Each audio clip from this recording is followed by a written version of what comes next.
And we're live. What's going on, everybody? How's everybody doing tonight? Hey, I'm going to shout everybody out real quick, and then we're going to get the show started. I see two Stan's Fishing in the house. What's going on, Stan? Real quick, Stan's got a new co-host on Friday nights, the one and only Creole from Creole Catfishing. And I'm going to be the duo's first guest next Friday, so make sure you tune in to that, 7 p.m. Central Standard Time. Big Country Catfishing, what is going on? Hold on. Thought I had that all muted out. Sorry about that, guys. Big Country Catfishing, what's going on? Bill Arnold. Cindy Stokes, what's up, Miss Cindy? I said hello to Country Boy Catfishing, but I'll say it again. Creole Catfishing, there's the man right there. Fishing with the Chad. Fishing Cooking with Mike Chavez. What's going on, Mike? Getting hooked on D Fishing. What's up, D? Dr. Morello, what's going on, Mr. Morello? Mo Creek Fishing, what's up, Rob? Mr. Gadget Fishing, Muskrat Adventures. What's up, Roger? Roger's got his shows on Tuesday night. Make sure you guys check that out. 1 Ton Fishing Club. I hope you guys checked out the taco eating contest last week. If not, watch the replay. Parker Pursuits. What's going on, Parker? Sean Abney, Terry Lane, Thomas Littlepage, Troy L, Twisted Fishing TV, Uncle Lou. What's going on, Uncle Lou? I see Avid Fisherman came in. Bill Arnold. Circle Hook Productions, going through and trying to figure out the ones that I missed yet. Dakota Puryear, Eric Massey Jig Company. Congratulations on the monetization, Eric. That's a big feat. You're killing it out there. Mike Greenwell Fishing, Green Machine Outdoors. They keep coming in, Adam. I'm trying to keep up with them. I'm losing track here. Hey, you're doing good. You sound like one of them auctioneers. I'm trying. So go. Terry Lane, I hope if I didn't say hello to you, I'm saying hello to you again. Tim Molina, one of the great supporters of the channel as always. Troy L. Betty, a couple crosses fishing. Let's see, Bill Arnold. Carpin Down Under. Carpin Down Under is from the other side of the globe, so we're going international tonight. He's from Australia, I believe. There you go.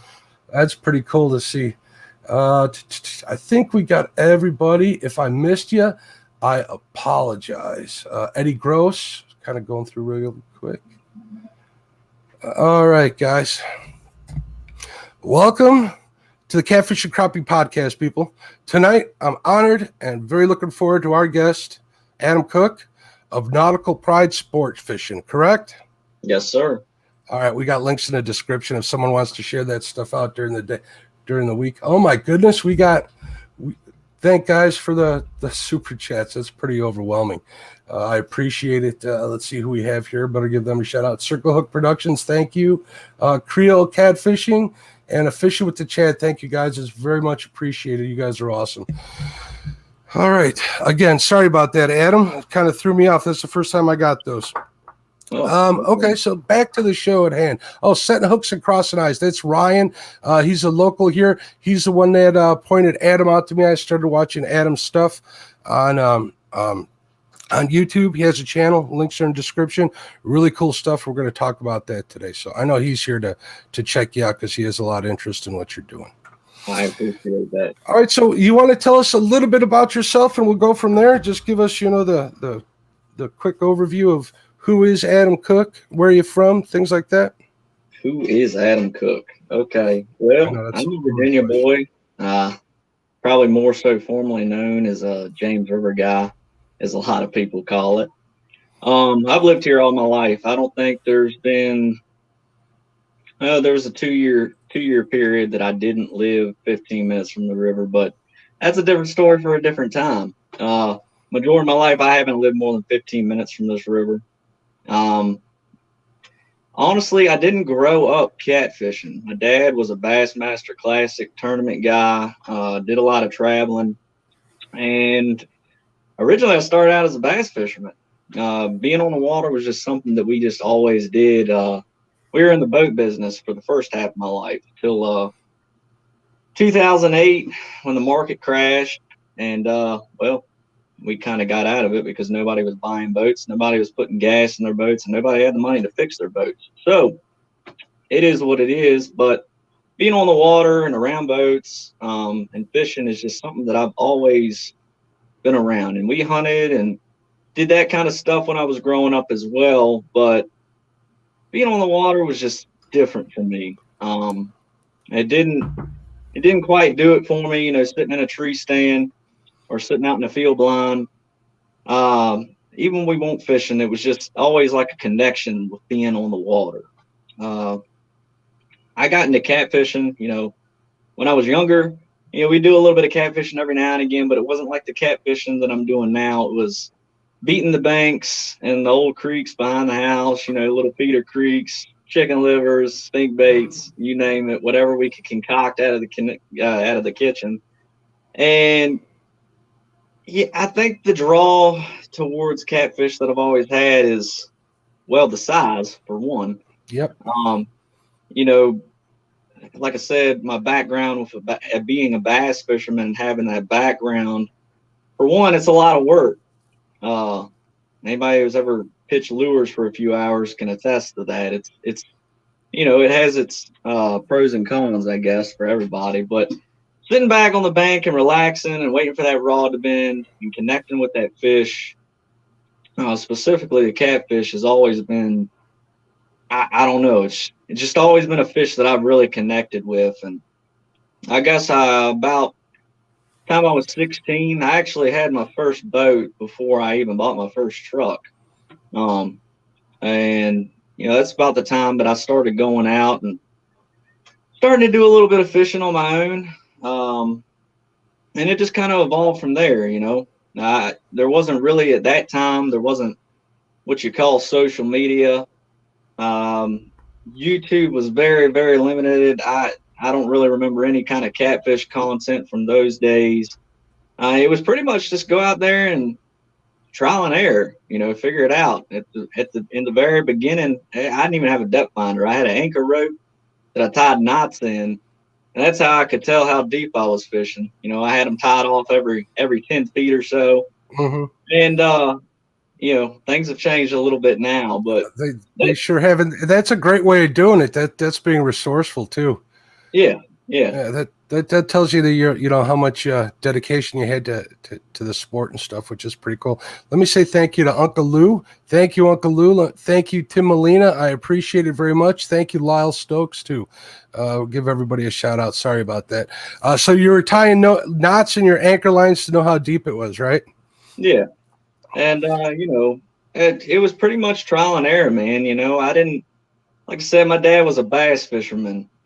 So any resources that I had towards catfishing, I had to figure it out for myself. I mean, really, it was just a trial and error game. And as I mentioned before, catfish was just one of those fish that I just always had a real special draw to. And I don't really know how to describe it or what exactly is that reason why. It just is what it is. Some things click. Moving on forward, as we got a little bit older, 2017, I started stalling after how to open a business and how to make money and how to be profitable off of doing what I love. And at the time, I really didn't think that I would ever be full-time doing this. And, it would be sustainable enough to carry my family and carry, everything that you need and want in life. At the time, it was more so, this stuff is expensive and I just want to pay for my habit almost. You know what I mean? Mm-hmm. I want to be out there just as much as I want to take people fishing. And it kind of just went from there. That's how it started for me as far as the business aspect. It was never, when I say make money, it wasn't that I wanted to be a millionaire, but I just wanted to sustain. I wanted to pay for the habit, like I said before. And we'll fast forward a couple of years now. Previously, last year in 2020, when the coronavirus hit. So let me back up just a little bit off topic. I'm a welder by trade. Okay. And that comes in handy being a boat owner, doesn't it? Oh, when you're a boat owner, you got to be a fabricator, a plumber, a mechanic, sometimes a carpenter. You got to wear many hats when you own a boat. But excuse me, I done lost my train of thought. I apologize. That's okay. You were a welder by trade. Welder by trade, yeah. Sorry. I do that. Making it all happen and sustaining a living with your family and stuff, which is mind blowing, by the way. So I definitely admire you for doing so. Yeah, so, at the time, this was just a part-time gig. I hadn't really advertised the business. We had our endorsements, but it wasn't something that I really pushed up until about last year. And how that really came about was anybody that has any kind of welder background, um, well, not everybody, but I was kind of one of those floaters, you know what I mean? I've done production work, fabrication work, pipe work, you name it. I've worked in a lot of different areas of the industry, I guess you could Side say. jobs, right? Yeah, I floated around in the industry, and that was good because it gave me multiple skills. But the problem with that is you don't never really get vested with a company. So when something happens, we'll use the coronavirus for the example. It was an unexpected thing, and people didn't know what cuts were going to need to be made financially. And we're starting to see those impacts a little bit more now. But that being said, I was one of the first people that got cut loose from the company that I was with. I had only been there, maybe 6 months at that time, and I got the boot. And the problem with the coronavirus was that nobody else was in HR at any of these other places. There was plenty of people looking for for helpers, you know what I mean, for welders, but nobody could hire anybody. So I said, well, what the heck am I going to do now? Um, the unemployment thing didn't really work out for me. That's neither here and there, but Mm-hmm. I had a family to sustain, so I was kind of in panic mode. And I said, I don't know what we're going to do. And I said, well, I guess I'm going to go fishing, and we're just going to advertise, and we're really going to push this thing, and we'll do it as long as we can, really. And over the last year, from what we were doing to now, I mean, it's it's not just a dream now that this could be something that I could do one day and sustain. It's become a reality, and it's really humbling, and I really appreciate everybody that's supported. Anybody that's watching this chat that's ever shared any of our stuff, I appreciate y'all. I mean, you don't know how much that stuff means to me and getting that stuff out there to people, because I just can't even believe it, to be honest with you. So that's kind of where we're at now, a little bit of my background and, where I'm coming from. Very cool. I want to say thank you again to Circle Circle Hook Productions. Stan, thank you very much. I appreciate it. Always a big supporter. Yeah, it's a big task. Went through some of the same things you did in 2008, and we went through and started our own business, so I can definitely relate with some of that. It's a big undertaking, and it's a pretty astonishing feat to recreate yourself and be successful at it. Yeah. So when did you officially open your doors in 2020 when you went pro, or you started guiding professionally then? So professionally, back in 2017 is when In this 17, okay. journey initially started, as far as an actual legitimate business, with endorsements, insurance, XYZ. It just wasn't at that point. It just wasn't the right time to jump into it and try to make it a lifestyle. I mean, obviously we were still fishing, but with my jobs, I was a weekend guy. I was a part timer. When I got trips, and it was just extra money in the sock. Um, but it became more of a. I mean, I pretty much just got thrown into the fire when the coronavirus happened. I had to make something happen, and that was the avenue that we took. Um, but overall, so last year was the first official year of going full time. Very cool. Very cool. And how's the ride been since then? I mean, I've seen some of your Instagram pictures and your videos and stuff. Yeah, I know you get on those fish pretty good. Are you finding it as rewarding as it looks? I'll say this, and I mean, I knew this from the get-go. People say, well, there's more to it than what meets the eye. And I mean, I knew that all along, because, the business aspect and actually being a fisherman they're very closely related, but there is a distinct line there. And, it's definitely a lot more to it than a lot of people think. And I'm not complaining whatsoever. You know, in my opinion, I got the greatest job in the world, and I do what I love. I truly do. Even on the bad days, even when I have people on the boat that are a little hard to deal with, even when the fish are being a little hard to deal with, at the end of the day, you're still out there amongst all that and taking it in. And, you know, it's changed my perspectives on a lot of things.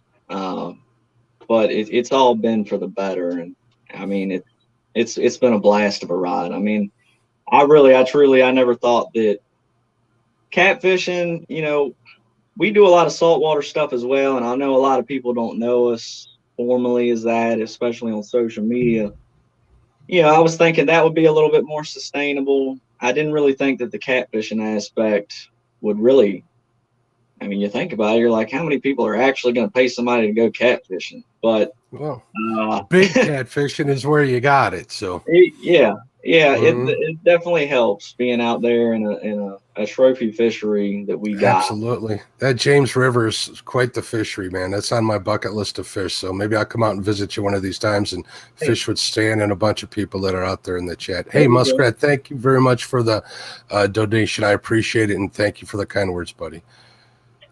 Very cool. Yeah, we're a business owner, so I can definitely relate. Now, anybody in there that works for yourself for a living, it's quite the task. So mega kudos for you, not only doing it, but doing it with something you love. So, and one thing that it came to mind while you were talking is fishing with strangers. That can't always be easy. I don't like fishing with my friends sometimes, to be honest with you. I can imagine fishing with people you don't know. Do you got any stories about that? What's kind of the craziest thing that ever happened without mentioning any names? Or has it been all right? It's, you know, to be honest with you, man, 98.9% of the people that I take catfishing are some of the coolest people that I've ever met in my life. I mean, you get people, it's funny sometimes how, you know, these fish draw people from all different avenues, you know, completely different backgrounds. And then, you know, you get the stereotypical, you know, Billy Bob in his overalls, you know, backwoods country boy. And then the next day I might have a high profile, you know, white collar guy from, you know, SunTrust Banks, you know what I mean? Somebody from corporate. It's crazy. And, you know, it doesn't matter what avenue those people come from, you know, the reaction that they have to those fish. And, you know, to some people, you know, I'm going to be honest with you. You know, a lot of people are caught up in big fish, but a big fish is only as big as you're going to make it. You know what I mean? You would be surprised how many people, a 10-pound fish is a big fish. A 15-pound fish is a big fish. A 25-pound fish is a huge fish for some people. And, you know, at first, for me, it was all about the big fish, big fish, big fish, big fish. But then I had to kind of take it back a little bit and realize that, you know, a 30-pound fish, a 25-pound fish is going to make a lot of people happy. It's not always about a 60-pound fish. And once you kind of get that pressure off of yourself, it makes your life and your job so much easier. And 9 times out of 10, you're going to fish better and you're going to produce better results when you take that kind of, you know, astigmatism off yourself. You know, people think, well, he's on the James River, you know, they expect that. But I don't care where you live. It's just, it's not, you're not going to do that every single time.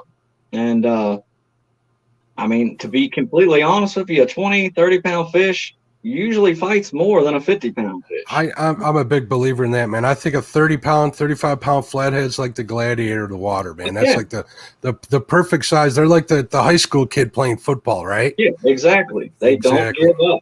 You know, I mean, occasionally you'll get that big fish that'll take a big run.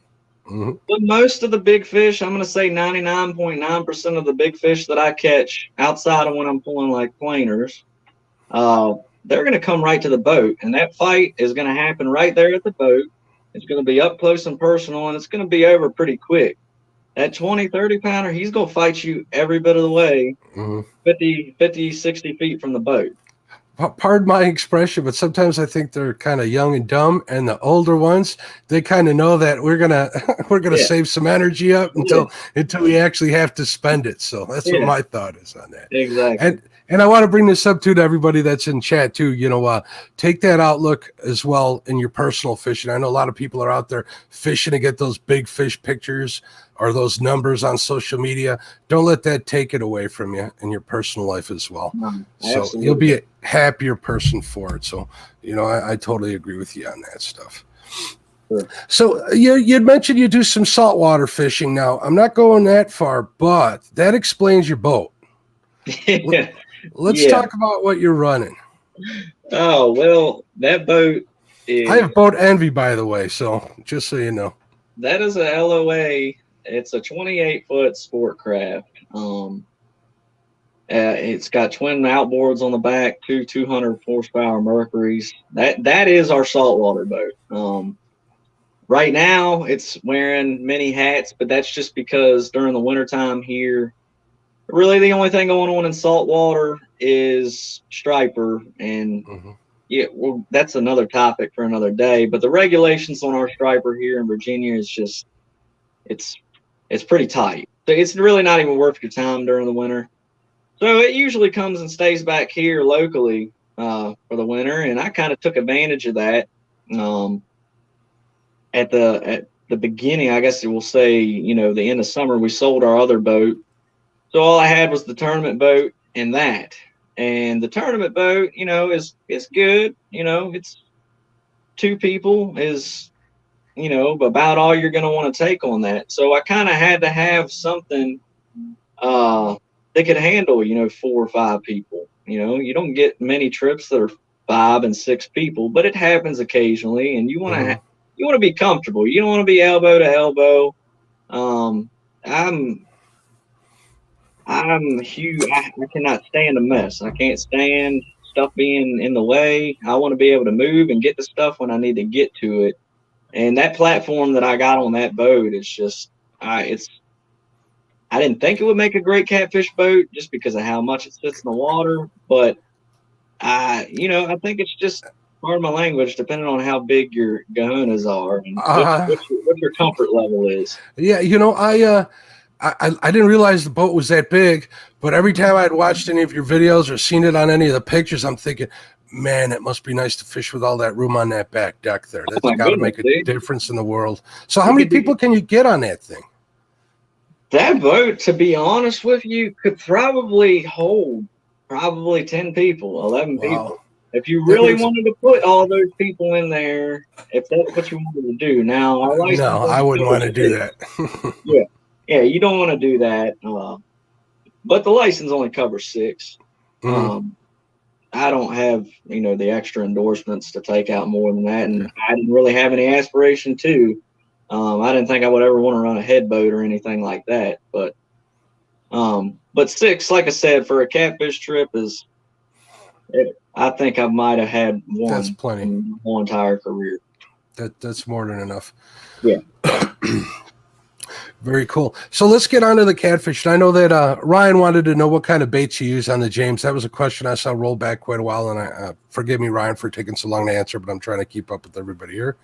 What kind of baits you like to use for those big blues? Y'all are going to make me give up all the secrets tonight. Well, you don't have to. You can just say that's not a secret. You use something outside the norm, or? No. I guess what I'm going to get into when we talk about bait is I'm a huge believer in oddball baits, throwing that oddball out there. So first off, out here in the James River, as far as forage, we got gizzard shad is the primary source that we got. I mean, the abundance of those fish it's ridiculous. I've been a lot of different places, and the amount of gizzard shad that is in our river is probably 2x, 3 times of what I've seen anywhere else. We got, crappie, bluegill. We don't have skipjack. So right now in the spring, we get what we call our shad run. And in my opinion, to be honest, the only thing that's different between a skipjack and a hickory shad is a skipjack is landlocked. The hickory shad are ocean dwelling, and they come into the rivers to spawn. I could be totally wrong. Maybe somebody can prove me otherwise, but I've seen them both side by side, literally, and I can't tell the difference at all. So we have that during the spring. You got catfish are pretty much opportunistic species. They're going to pretty much eat whatever, but that's pretty much the general of what we have 90% of the time in the river. And then, you got your perch in the warmer months that'll move up in the rivers. They'll kind of hang around after the shad run into the, early fall. Then they'll move on back down the river into the ocean. And those are white perch you're talking about, right? White perch, yes. Okay. I know a lot of people got a lot of different names for perch. I try to keep it clear because we have people from all over the country. So yeah, white perch. The biggest thing as far as baits for me and my preference is always find that oddball bait. So if you're eating Lucky Charms every single day, right? And somebody throws a filet mignon in your face, or I'm not a filet mignon guy, I'm a ribeye. So I say a ribeye. Somebody throws a ribeye in your face, Amen. What are you thinking? You're going to destroy that ribeye. We're getting rid of them Lucky Charms, so we're going back to the store day after day to get ribeyes. Exactly. So my go-to, which is a huge contributor to my success, would have to be my presentation and bait selection. And even if it takes me an extra hour or two to find those select baits when it matters, trust me, those 2 hours that you're losing, you're not really losing because you're going to make up for it big time, 90% of the time. I've noticed a lot of times it might be completely polar opposites for some people. They might say, oh my gosh, it was a horrible bite, blah, blah, blah. And they're like, well, what were you using? They say, oh, well, I was using gizzard shad. And I was like, well, I was using white perch, So I always try to have a variety of bait if I can help it.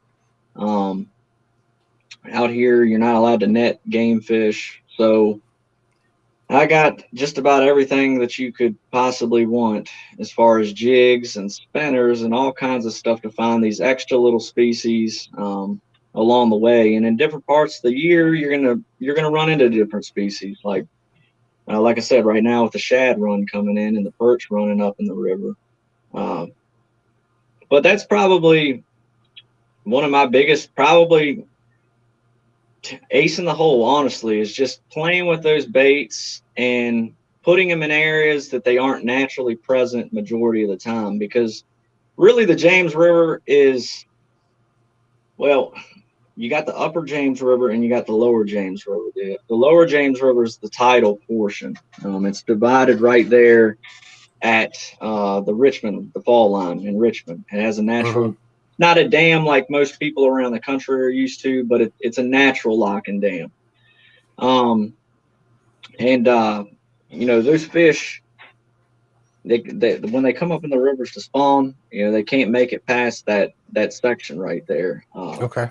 And what we'll do, a lot of times you'll find certain areas on the river don't hold certain types of bait, because we're a tidal river, we have a lot of salt present in our water. And the further you go down river, the more salt you got. So when I was talking about like the perch, for instance, upriver, other than like right now when they're running up to spawn, that's for only a month period, and they're going to go back down and they're going to kind of hang out closer to the saltwater line. You're going to have a very limited number of perch upriver on the lower James. That being said, where it's more freshwater, those gizzard shad are landlocked in the freshwater part of the river. They're not going to really hang out down there in the saltwater part. So a key tactic for me has always been, so say for instance, I might start my day upriver and catch gizzard shad. I might carry them down river to the saltwater areas of the river, where they're not as present. And those fish will respond a lot more to those gizzard shad downriver where they're not there.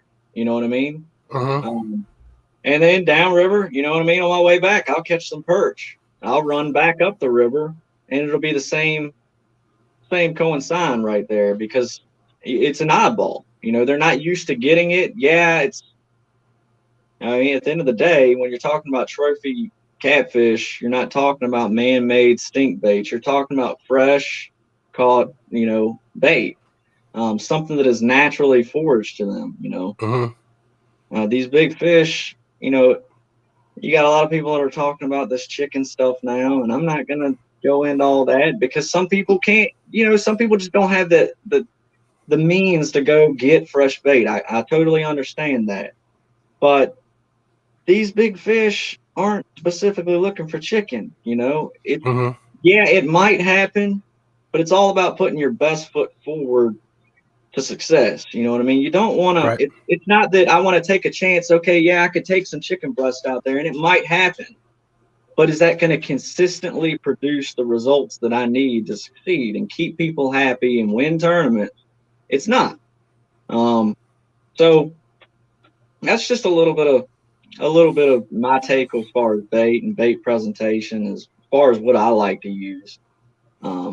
That makes all the sense in the world to me. And Betty, thank you so much. Betty, thank you very much. I appreciate it.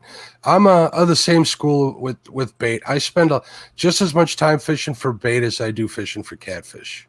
Absolutely. I mean, I really do. And, I have my favorites, and a lot of times they don't match with what everybody else is using at that time, but that pays off for me, and confidence has a lot to do with it. So, I mean, if you're out in chat, if you're hearing all of this from Adam, he's right on the money as far as I'm concerned.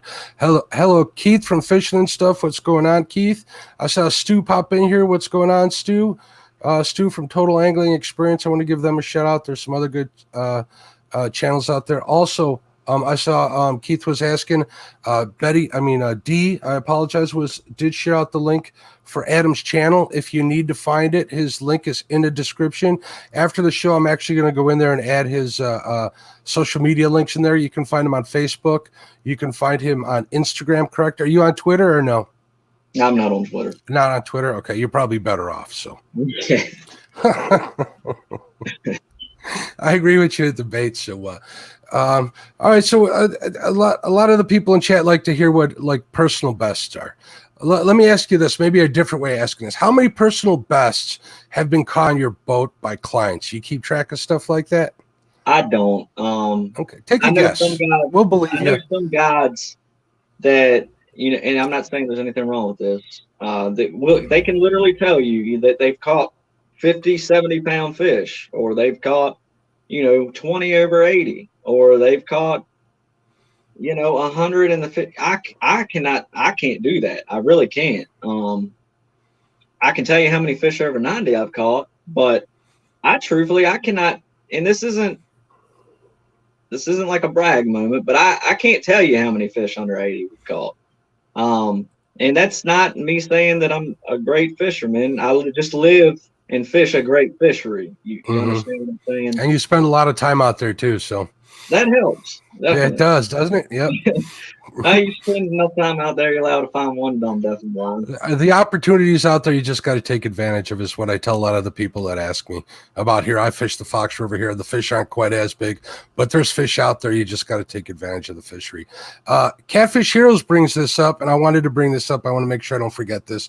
He says, Nautical Pride footage is second to none. Very impressive looking channel. I could not agree more. I really like how your overall look and the cinematography really is tied in, even with the name Nautical Pride Sports Fishing. So I really appreciate that. I really do. I tried to tie it in with the thumbnail for this video. Hopefully I did it some justice, but I kind of stole some of the colors from your channel, except for my logo, which I need to redo the silly part. But great, man. It's kind of iconic. I think it turned out really well. I'm working on my thumbnail game, but I wanted to say that your channel's actually inspired me to up my game up a little bit. So not that I'm coming after anybody. I just want to do a better job for my own sake. So yeah, thanks for bringing that up. So how did you come about getting that iconic, that kind of one-off look that you're not seeing so much? As far as YouTube,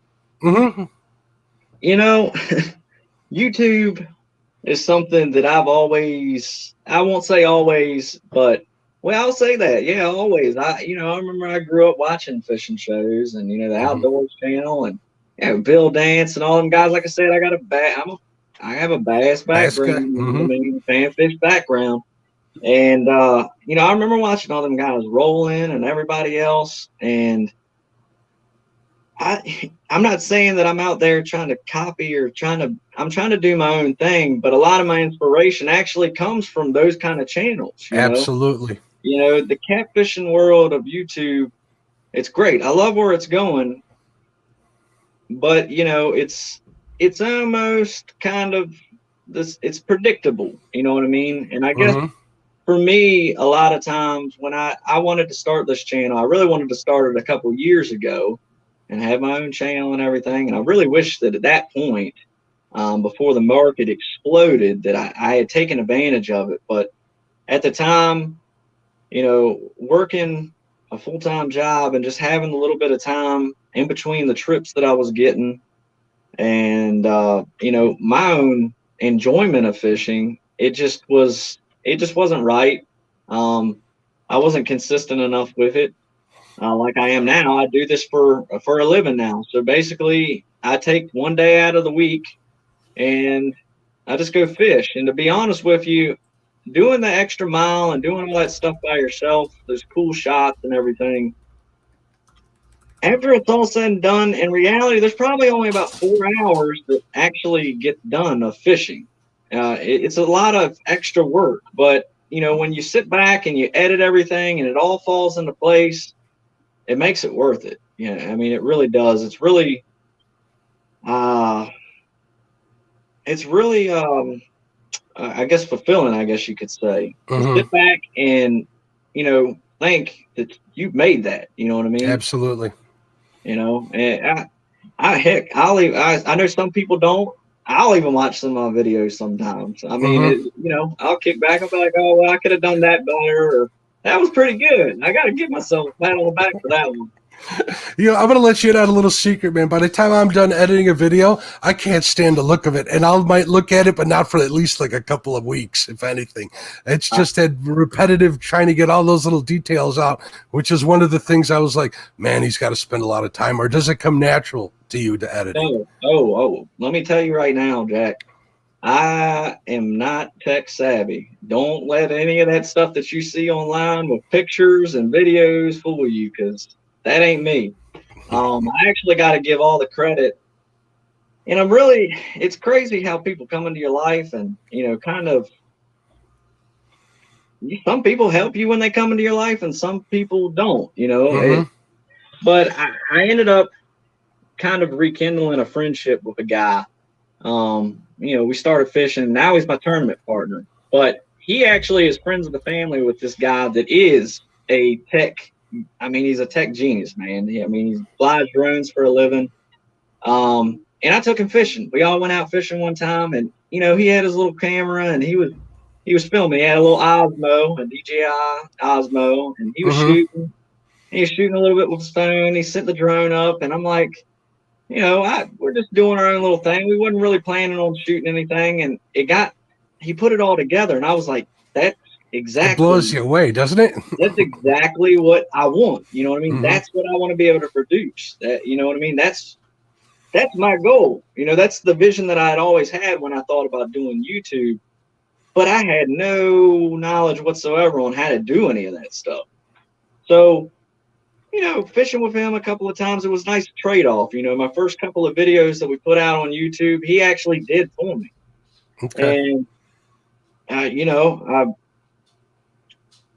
kind of just evolved from there. You know what I mean? I couldn't expect, at that point I was like, this is what I want. And people are starting to respond to this. We don't have a massive channel, but people are reacting to it. This is good. People need to see this stuff. You know what I mean? So I kind of just evolved from there. And, obviously I couldn't rely on him to put out a weekly video. I certainly couldn't pay him at the time because I'm not making. I hear you there. So I was like, well, I got to figure it out myself. And, I just kind of, in the beginning, just kind of paid attention to what he was doing, how to get those cinematic shots, how to really bring out the lighting in these shots. You know what I mean? Because, you can make the camera, the perception, it can hurt you or it can help you. Exactly. Yeah.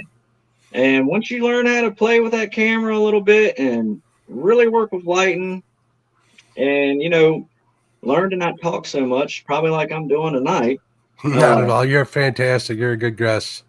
Absolutely. You know, when you can trim that stuff down and keep people engaged, you know what I mean? That's the biggest thing.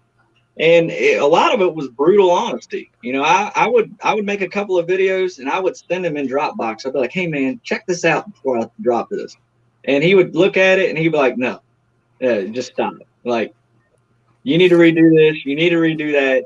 Fix this. That was horrible. You know what I mean? Or, yeah, man, that was a great job.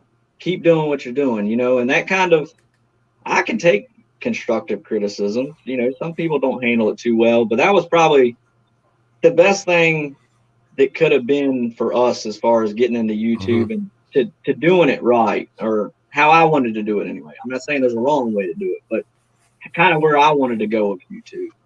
So I owe that all to him. And the ball just kind of kept rolling from there, and you know, it's good to have friends like that, isn't it? Yeah, absolutely, man. Keith from Fishing and Stuff is asking. He says, "I think I know now. Did Adam do one of Catfish videos for Chris?" Yeah, so we actually did the video for the Catfish conference with the boy and his dad doing a little fishing and what catfish means to them. We did that. You know, okay, so I'm going to say this. It wasn't the best video in the world, but we did that whole video. Actually, I didn't bring any other cameras. I was in that virtual Catfish conference, Adam, and people were like kind of applauding in there. If you could hear them applauding, you'd have been proud. They were pretty happy with it. They're like, "No, that's a video." They were saying. So don't sell yourself short, my friend. You did a fantastic job. But like, it came out good. But you know, I guess as you evolve and you mature at producing YouTube content, the more critical you are on things. And you know, there's people that are beyond me. Like I said, my buddy, you know, he can look at something and listen to something and he's like, no, you know, something's not working there. But, you know, to the average person, they don't pick up on that stuff. You know what I mean? And it is, you know, they're like, man, this is great. And you're like, I was a little bit short right there. Yeah, I do the same thing. Yeah, but it was you know, this is kind of off topic, but my grandmother was like, and my mom actually, my grandmother was a professional chef. My mom learned from her. And to this day, both of those ladies, well, my grandmother had passed, but it's still never good enough. And they were like coveted at cooking and stuff. You couldn't tell by the look at me. And it still wasn't good enough. So I can kind of relate. I'm the same way with a lot of the stuff I do in my videos. So don't be so hard on yourself is what everybody tells me. Yeah. You're doing a fantastic job. Let's see if we got any. I was going to mention, you know, and I'm not trying to give up any trade secrets here. And I know a lot of people, you know, spend a lot of money, and we do have a fancy editor on this computer behind me. But 90% of the videos that we shoot are on this camera that I'm talking to right now. And it's edited on this camera that I'm talking to right now. Most of my stuff I don't even do on the computer. So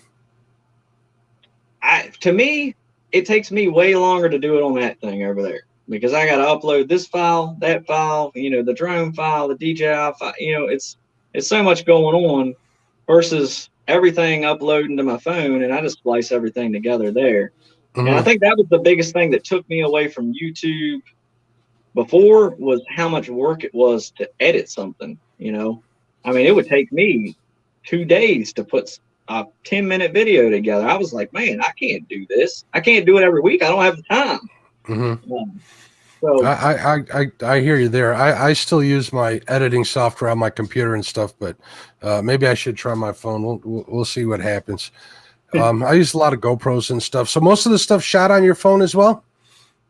Almost. I'm going to be honest. So some of the more cinematic stuff, it's very easy to see when you see it. I can't even point out a real instance right now off the top of my head, but we'll shoot with like the DJI, the Osmo. You know, it'll get a nice wide lens. It gives really good footage. The problem with that is when you use that, it has to be uploaded to the computer. You know, I can't upload that to the phone. So almost 99.9% of the stuff you see is all off the phone. I shoot everything just about off my phone and the GoPros. Like I might have a chesty, but I can connect that to my phone too, so that file will go there. So it isn't that big of a deal. And then I fly the drone with my phone. So those files are all there in one place, and most of the time they're in order. I found that to be the most difficult thing about getting into YouTube is that organization of putting videos together. Once you're organized, everything just falls together. It's kind of put it together and clip this. It's when you got everything all over the place and there's no organization that it becomes really a chore. Absolutely. I really understood. I can understand that now, and that took me a long time to learn too. Not that I make anything that's as cinematic as I'd like it to be, but that whole confusion of having too much stuff in one area that isn't organized really makes your job a lot harder. So for all the inspiring YouTubers out there, just get organized. So yeah, for sure.